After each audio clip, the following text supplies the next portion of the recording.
I'd love to invite Lucy and Sue to come up. Lucy, one of our church members, also a trustee of Emmanuel International. I think you're going to do a little interview, aren't you, to start with? Thank you so much.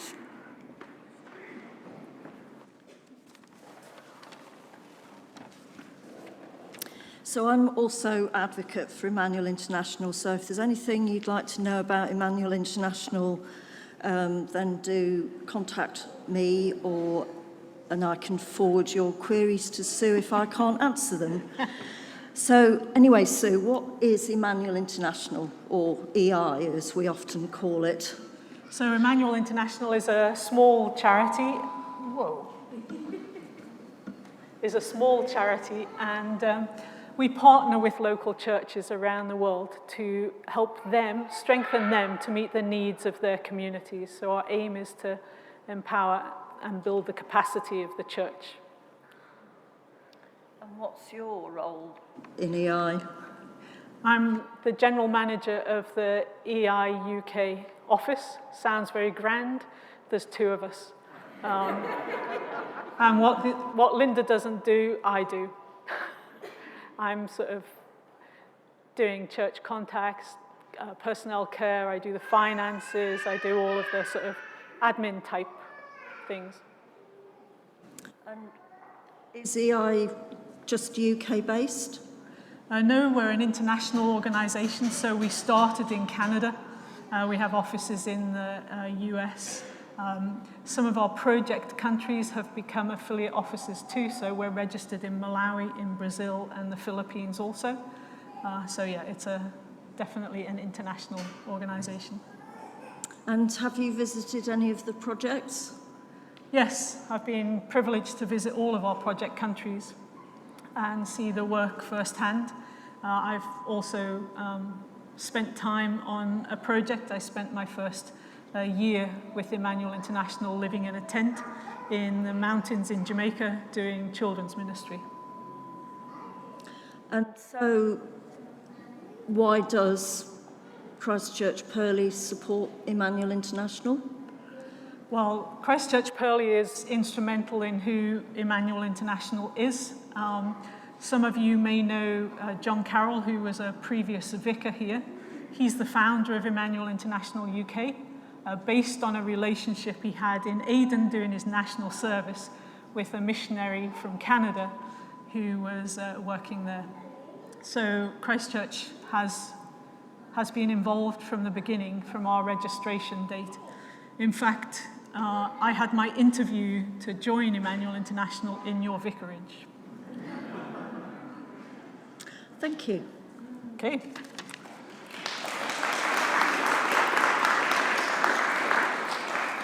So just before we start, there's two sides to this. I'm going to show you a presentation and let you know some of the things that are going on, and then I'm going to share with you about the psalm that we've already heard this morning. But I need to give you two random facts about myself just to help help out later on. I was born just outside of Liverpool. I grew up there, and I wouldn't say a rebellious child. I was a very, very quiet child. So where this streak in me came from, I have no idea. But my extended family supported Liverpool. You know, obvious thing to do when you're born just outside of Liverpool. The problem is I decided I was going to support Everton.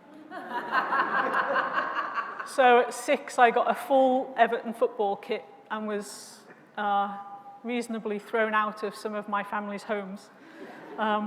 So where that came from, have no idea, but I supported Everton and still do.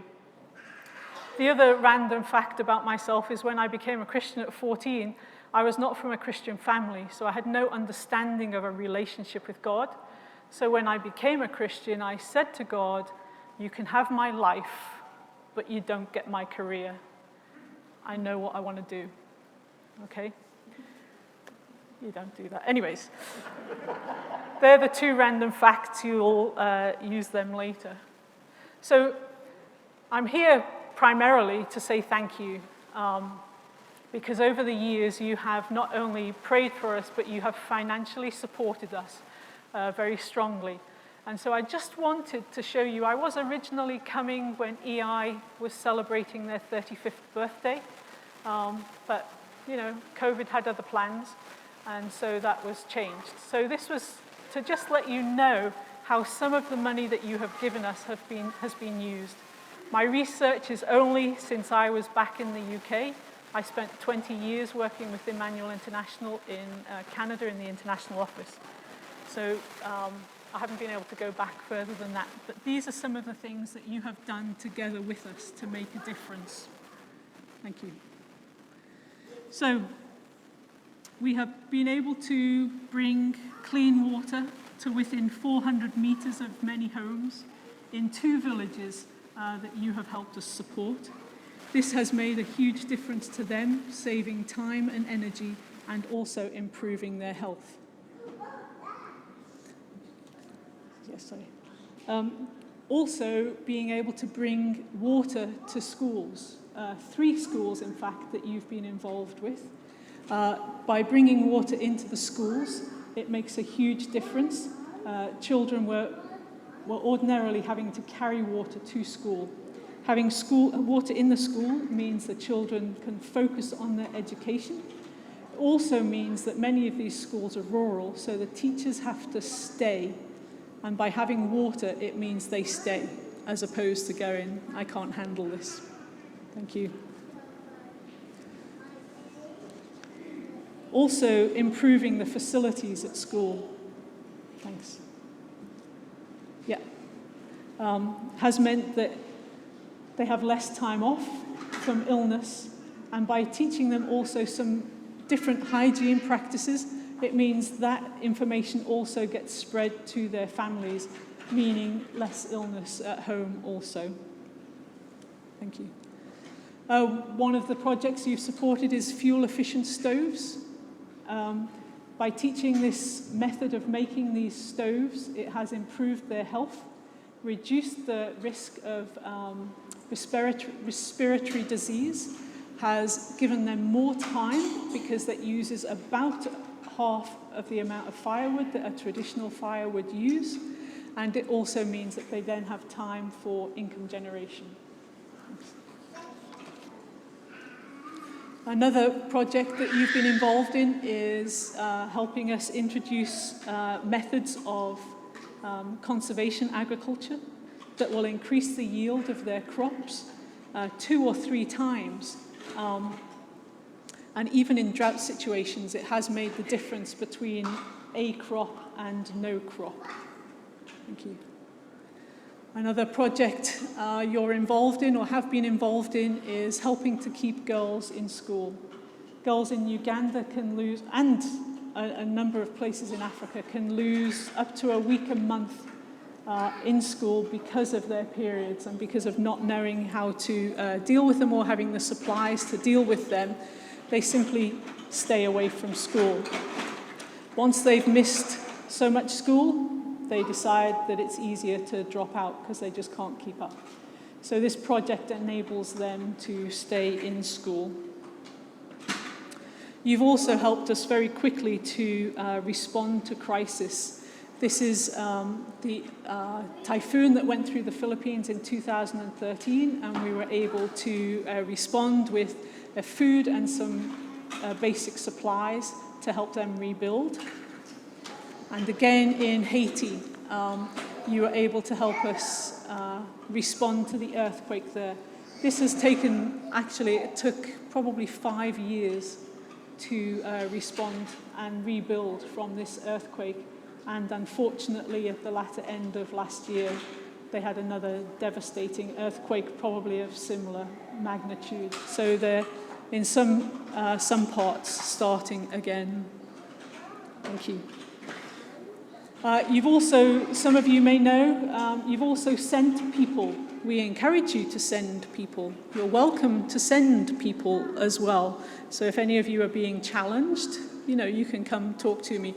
But these are some of the people that have gone out from your congregation in the past and have served overseas. Dave Bainbridge went on to serve many years with Emmanuel International and is still in ministry. He's with Christian Blind Mission right now, but he was with Tear Fund. So it has been a huge heritage that you have in sending and praying and supporting people. And your most recent donation that came in towards the end of last year is being used, is going to be used in Brazil. And our rep from Brazil has a message for you.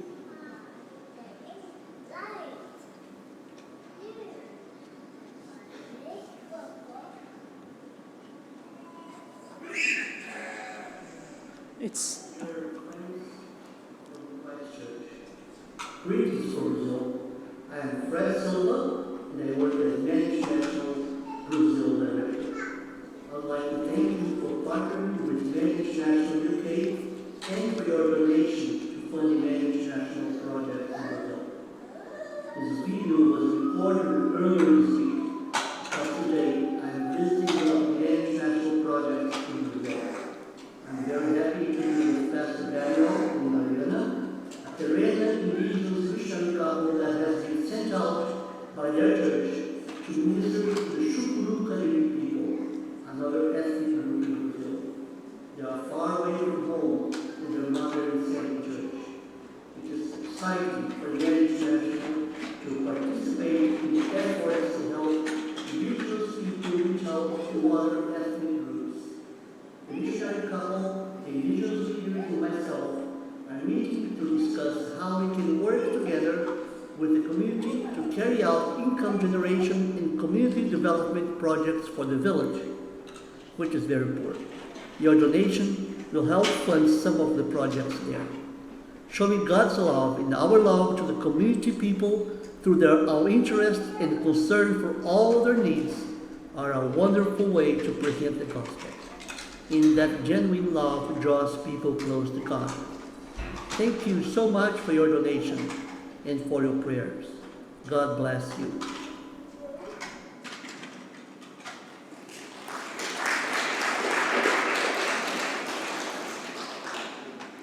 I thought it would be good for you to meet Fred, since he's going to be the person responding to this community.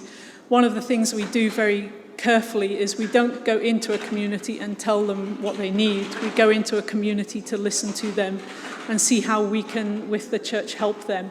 So that's what Fred's doing right now this weekend. They've already given ideas of what they'd like to do, and so he is spending some time with them.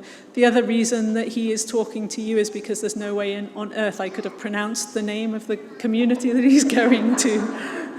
So, yeah, it's just a really brief overview. You've been involved with Emmanuel for 37, 38 years now, so this is just a touch of what you have enabled us to work with the church and do. I just wanted to thank you for that. I could spend a long time telling you what each project, how it worked. I just wanted to give you a picture, so thank you. Thanks.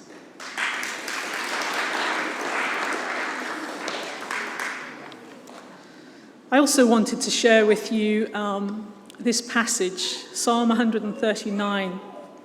It means a lot to me.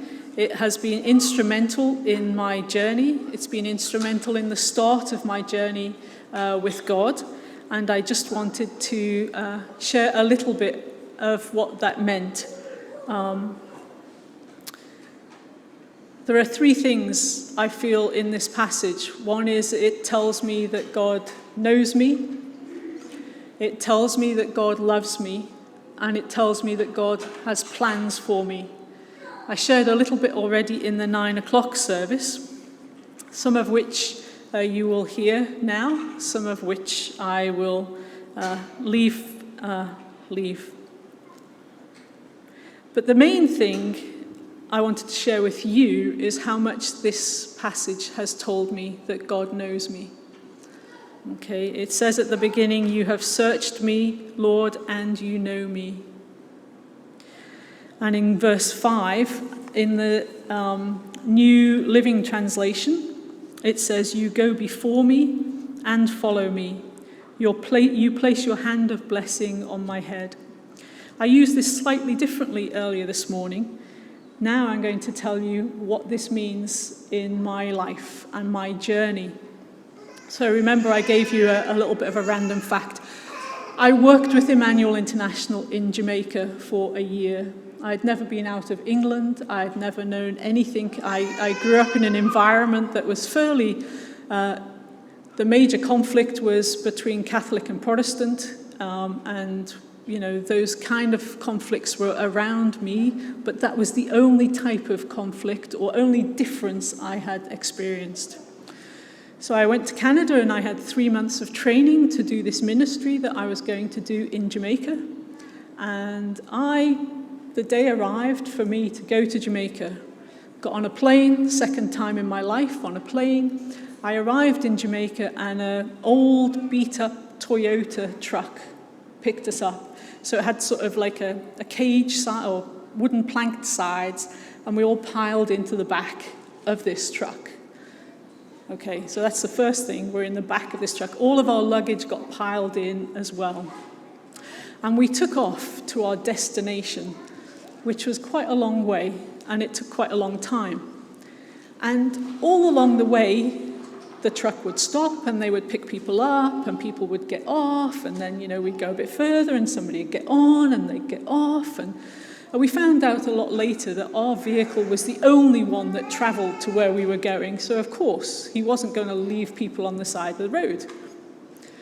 Gets to dark and the vehicle stops again. It's dark, we can't see. Everybody piles off. Well, they've been doing that all day, so nothing new. So we sit there. And then a bunch of little kids come down and they start taking all our bags off the truck. And they take off. And it's dark. And they take off with all our stuff. And we're still sitting on this truck. I'm like, what's going on? And then somebody comes down and goes, you're supposed to be getting off as well? Oh, okay.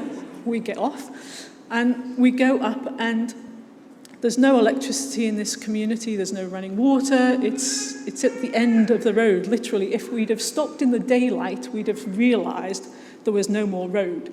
But of course, it was dark. So they come down with little bottles, glass pop bottles with kerosene in, paper wrapped up, shoved in the top, and lit. That's your torch. Where I grew up, that was a Molotov cocktail, and it was used for very different things, right? So I'm going up this hill, and all the time going, God, you've made a mistake. You don't know what you're doing. This is ridiculous. And I get into this building, and I sit down on the bench, and there's all of these people in there, and they're, coming up and saying hi. They're quite loud. They have a different culture than me. I'm very quiet. I'm sitting in the corner going, God, can I get out of this? Is there a way back? I don't know where I am, so I'm not sure I can get home, but surely you've made a mistake. And there was a little boy at the end of the bench, far more comfortable with children than adults at this point in my life. And so I smile at him, and he's got the most fantastic smile, big eyes. And I just sort of said to him, what's your name? You've got to say something, right? And he looks at me, he's about 7, and he goes, my name is Everton.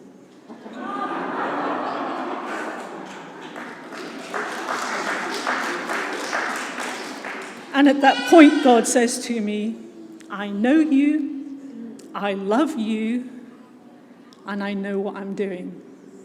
Verse 5 says, you go before me and follow me. You place your hand of blessing on my head.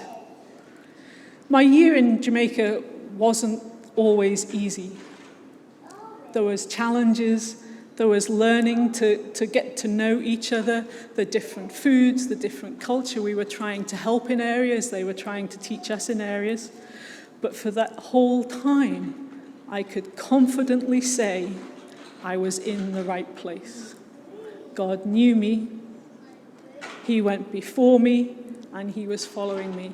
And that's true for all of us. Our God knows us completely, and he knows each one of us. And he doesn't put us somewhere that with him we can't deal with. So if God is challenging you in any way, I would sort of say, clarify it with some friends maybe. But if God is challenging you to do something, then don't be afraid. Because he's not doing it because he wants to give you a hard time. He's doing it because he loves you and he wants you to be involved in his ministry.